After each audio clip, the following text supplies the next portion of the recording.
Baik, halo semuanya. Nama saya Andi Setiawan. Saya dari BKIH Batch 13. Saya akan mempresentasikan project A/B testing saya yang berjudul A/B Testing on Advertisement. Di sini outline-nya pertama ada introduction and background, setting a problem, design and experiment, analyzing and interpreting data, conclusion and recommendation, dan reference. Untuk introduction background-nya, jadi di sebuah perusahaan berinisiatif mengganti iklan yang selama ini digunakan dengan iklan yang baru. Iklan ini biasa digunakan untuk menjangkau sebanyak mungkin user mengisi kuesioner.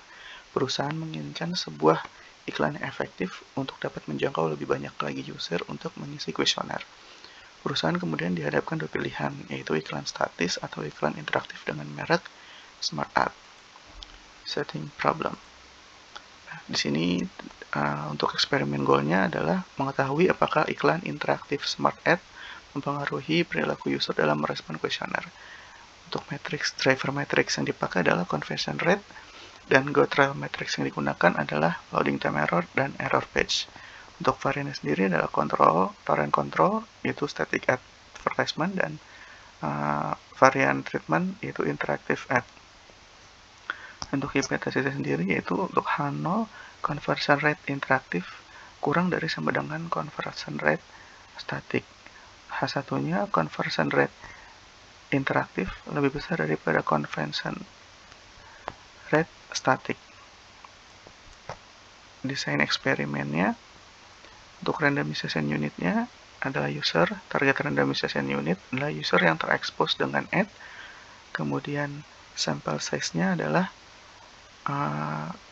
di sini kita dapat menggunakan formula berikut untuk menghitung jumlah sampel minimumnya, di mana N adalah sampel size di tiap kelompok, standar deviasi dari outcome variable, delta itu peningkatan outcome variable yang diinginkan, Z1 min alpha per 2 adalah tingkat statistical significance yang diinginkan, sementara Z1 minus beta adalah tingkat power yang diinginkan. Nah, dengan asumsi tersebut, yaitu standar deviasi 4%, signification levelnya 5%, deltanya itu 1%, kemudian power levelnya ini atau betanya yaitu 80%, dan time span eksperimennya ini dilakukan selama 7 hari. Kemudian kita ambil data terhadap orang-orang yang terekspos iklan statis maupun iklan interaktif secara random sesuai dengan kebutuhan sampel. Kemudian dilakukan pengukuran dan melakukan convert rate dari user target tersebut. Nah, di sini dengan rumus yang tadi dan dengan bantuan pengolahan dengan Python, maka dapat sampelnya adalah 251 sampel untuk setiap kelompok varian. Kemudian yang berikutnya adalah mengecek observasi yang tidak merespon kuesioner. Jadi di sini user dapat memilih untuk tidak menjawab yes atau no ketika diperlihatkan kuesioner melalui advertisement. Karena ini ingin melihat conversion rate, maka kita hapus observasi non-respon tersebut. Kemudian kita ambil sampelnya dari varian control dan varian treatment, analisa dan interpretasi data.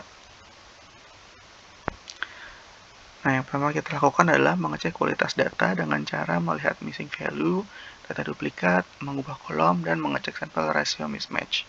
Kemudian kita pastikan dataset yang digunakan juga tidak terindikasi adanya missing value dan data duplikat. Nah, berdasarkan dataset perhitungan, nilai C statistik lebih besar dari C critical dan nilai p-value juga lebih rendah dari nilai alpha sebesar 1%. Artinya tidak ada SRM dalam data. Nah, di sini terlihat conversion rate dari varian control lebih tinggi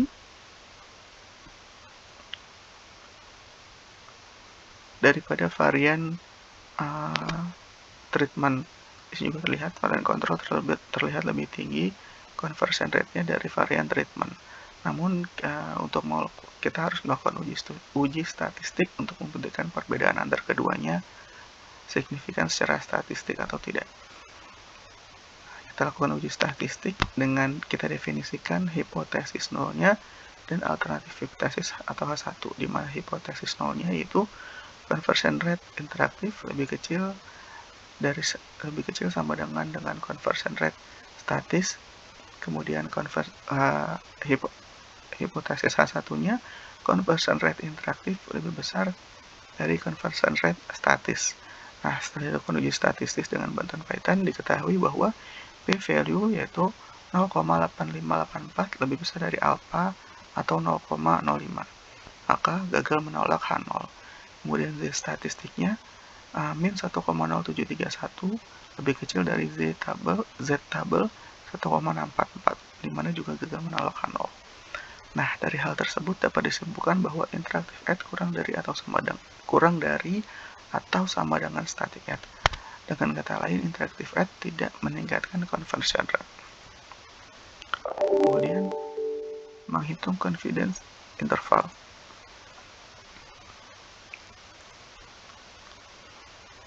Untuk melihat tentang perbedaan conversion di confidence interval itu untuk melihat tentang perbedaan conversion rate antara kontrol dengan treatment, kita dapat menggunakan confidence interval.